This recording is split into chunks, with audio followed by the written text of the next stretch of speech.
भारत और बांग्लादेश के बीच चल रहे चेन्नई टेस्ट का दूसरा दिन काफी अहम रहा। इस दौरान कई सारी चीजें देखने को मिली। फिलहाल भारत के पास 308 रनों की लीड है।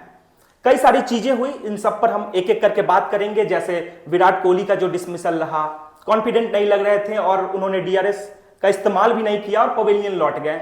और भी चीजें हैं, जैसे आकाशदीप ने जो जिस प्रकार का स्पेल डाला, या फिर बांग्लादेश की टीम कैसे लड़खड़ा गई। इन सभी चीजों पर हम अपने साथी आकाश से डिस्कस करेंगे। तो आकाश, सबसे पहला सवाल तो मेरा ये है, मैं उस पर आऊं कि विराट कोहली जैसे आउट हुए हैं उस पर आऊं। उससे पहले मेरा सवाल यही है कि आपको क्या लगता है बांग्लादेश की टीम क्यों लड़खड़ा गई? क्या हमारी गेंदबाजी अच्छी रही या उनके सोच में ही कुछ गड़बड़ी थी? जी देखिए, बांग्लादेश की टीम जैसा खेलती है वैसा ही खेली। आपको ये भी देखना पड़ेगा कि इंडिया की बॉलिंग लाइनअप ऐसी वैसी बॉलिंग लाइनअप नहीं है। It's world's best bowling lineup as well, one of the world's best bowling lineup.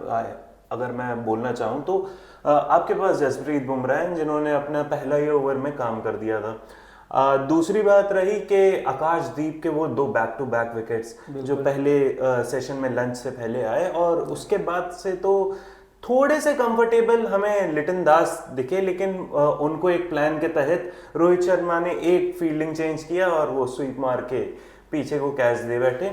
बात रही कि शाकिब अल हसन का जो डिसमिसल था वो बहुत ही चुभने वाला था।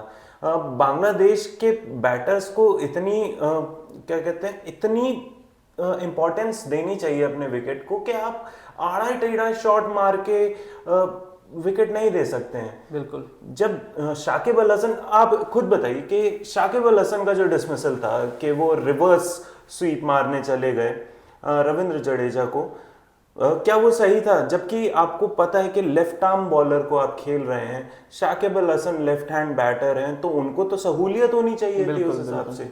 कहीं ना कहीं जल्दबाजी कर गए साकिब अल हसन। एक चीज और है इसमें कि क्या मेहदी हसन मिराज को और ऊपर प्रमोट किया जा सकता था? मेहदी हसन मिराज को आप प्रमोट कैसे करेंगे? आप ये भी सोचिए कि लिटन दास और मुशफिकुर रहीम दोनों साथ में टीम में खेल रहे हैं, तो मुशफिकुर रहीम कुछ ना होके भी मेहदी हसन मिराज से अच्छे बैटर तो हैं, क्योंकि उनके स्टैट्स है और प्लस वो वेटरन भी हैं बांग्लादेश के। लिटन दास, जैसा कि मैंने आपसे बोला था कि सबसे ज्यादा टेक्निकली साउंड बैटर हैं, वो आज देखने को भी मिला।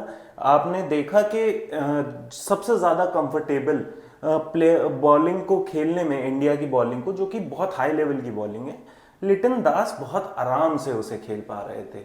बजाय कि आप वहीं पे स्ट्रगल करता हुआ देख रहे थे, आप शंटो को स्ट्रगल करता हुआ देख रहे थे, आप जाकिर हसन अच्छे तो क्रिज पे आपके ये साकिब अल हसन भी दिख रहे थे, लेकिन एक गेंद ऐसी आई जो उस पे वो वापस पवेलियन लौट गया। बिल्कुल बिल्कुल, साकिब अल हसन बहुत ज्यादा ही अच्छे दिख रहे थे, और प्लस वो सेट होके आउट हुए हैं। वो बहुत खराब बॉल पे बहुत खराब शॉट मार के उन्होंने अपने जूते पे बॉल मार के कैच समा दिया है। आप ये सोचिए कि इस विकेट के लिए तो उन पे कोई लांछन उड़ेलेगा नहीं, लेकिन जिस प्रकार का शॉट था वो मेरे नहीं ख्याल में कि बांग्लादेश के फैंस को बिल्कुल भी पसंद आया होगा।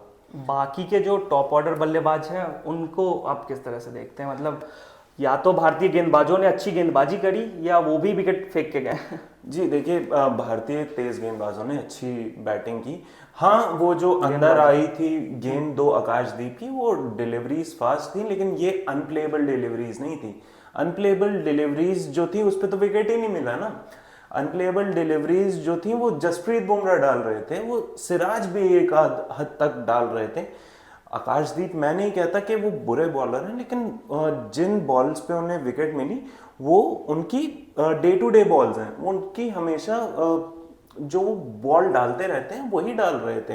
दलीप ट्रॉफी में भी उन्होंने वैसे ही विकेट्स लिए हैं। बिल्कुल शानदार गेंदबाजी करी सभी गेंदबाजों ने। बुमराह ने 4 विकेट लिए, बाकी आपके सिराज और जडेजा और एक आपके ये हो गए आकाशदीप, इन सभी को 2-2 विकेट मिले।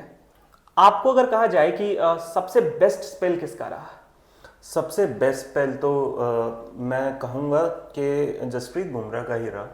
जसप्रीत बुमराह जैसे आए, उन्होंने सबसे पहले ही ओवर में 6ठी बॉल पे विकेट ले लिया था, और जिस प्रकार की उन्होंने पहली बॉल डाली थी, अपनी पहली बॉल पे ही एक एज फ्लाई ऑफ होके गया था गली से, फिर छठी बॉल तक आते आते वो पूरा सेटअप कर चुके थे उन्हें, और टॉप ऑफ ये वो बॉल्स, ऐसी बॉल्स बहुत कम देखने को मिलती हैं कि आपने सिर्फ बेल उड़ाई, तो वहां से तो जसप्रीत बुमराह का बनता भी है, और वो सेटअप कर करके आउट कर रहे थे।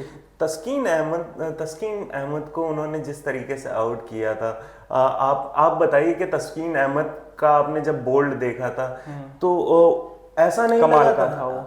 क्या ऐसा प्रतीत नहीं हुआ था कि जसप्रीत बुमराह जब मन करे तब तस्कीन अहमद को बोल्ड कर सकते हैं? बिल्कुल ऐसा ही लग रहा था मैच देख के। तो चलिए, ये तो बात हुई कि गेंदबाजों ने कैसा प्रदर्शन करा।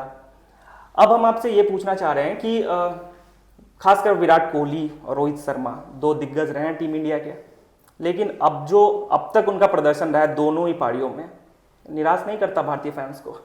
मैं रोहित के परफॉर्मेंस से ज़्यादा निराश नहीं हूँगा, क्योंकि छोटी टीम्स हैं, छोटी टीम, मैं बांग्लादेश को इतनी बड़ी टीम नहीं मानता। बांग्लादेश अच्छी टीम है, बकायदा अवे विन करके आ रही है एक मैच, वो भी पाकिस्तान के खिलाफ ही अवे विन है। पर जब रोहित शर्मा का स्टैट उठा के देखे तो 8 पॉइंट समथिंग का एवरेज है उनका बांग्लादेश टेस्ट की बात नहीं है, रोहित ने पिछले दिनों T20 वर्ल्ड कप में भी रन किए हैं। वो विराट कोहली और बल्लेबाज जैसा जूझते नजर नहीं आए हैं, तो एक चीज ये भी रोहित के पक्ष में जाती है। और रोहित अच्छी गेंदों पे आउट हुए हैं, ऐसा नहीं है कि हसन ने बहुत खराब बॉल डाली हो और रोहित तब आउट हुए हैं। हाँ, दोनों सिमिलर गेंदें थी, लेकिन वो बॉलें बहुत मुश्किल थी। चलिए, विराट के डिसमिसल पर क्या कहेंगे? विराट कोहली का डिसमिसल जो था वो तो बहुत ही हास्यास्पद एक घटना थी कि आप गए शुभमन गिल से पूछने के लिए, रिव्यू के लिए, शुभमन गिल ने, और शुभमन गिल को जितना लताड़ रहे होंगे आजकल के फैंस और जितने भी लोग क्रिकेट पंडित्स हैं, वो ये शायद ना भूलें कि शुभमन गिल से सवाल सिर्फ एक ही किया होगा विराट कोहली ने कि क्या बॉल विकेट्स पे जाके लग रही थी, क्या इम्पैक्ट अंदर था। इम्पैक्ट अंपायर्स कॉल होता, विराट को खुद भी कॉन्फिडेंस दिखाना चाहिए था। वही कि अगर आपके बैट पर एज लग रहा है तो आपको पता होना चाहिए। आप शुभमन गिल से थोड़ी पूछेंगे कि क्या मेरे बैट पे एज, इनसाइड एज लग के गई है। आपने उनसे सवाल किया होगा कि आपका इम्पैक्ट कहाँ पे है बॉल का, और आपकी बॉल विकेट्स पे जा रही है कि नहीं। वो जा रही थी। खासकर विराट के आउट होने के बाद जो ड्रेसिंग रूम का माहौल था, अरे ड्रेसिंग रूम छोड़िए, आप अंपायर का जो रिएक्शन था, अंपायर खुद हंस चुके थे कि क्या मतलब है कि इस बैटर को खुद नहीं पता, वो लेजेंडरी बैटर है, modern day great Virat Kohli, उन्हें खुद नहीं समझा। तो ये एक चीज जो है, ये बहुत ही ज्यादा चिंतन की भी एक चीज है कि विराट कोहली क्या अपना कॉन्फिडेंस लूज कर रहे हैं कि उन्हें अपना एज भी नहीं सुनाई दे रहा है। क्या वो, उन्हें अपने उस पर इतना कॉन्फिडेंस नहीं है, अगर क्योंकि बैटर को पता होता है कि एज लगी है कि नहीं, और आपके पास DRS भी है, आप इस्तेमाल कर सकते थे। आप इंडिया के बेस्ट बैटर हैं अभी फिलहाल में टेस्ट के लिए, तो आप यूज करें ना। आप तीन DRS को क्या घर ले जाएंगे, लेकिन शायद कभी कभी होता है कि उन्हें लगा हो कि जमीन पे वो ग्रेस करके चले गए बल्ला, और जाते जाते हो जाता है कभी कभी। विराट और रोहित की बात तो हुई, हम बात करना चाहते हैं यशस्वी जायसवाल की।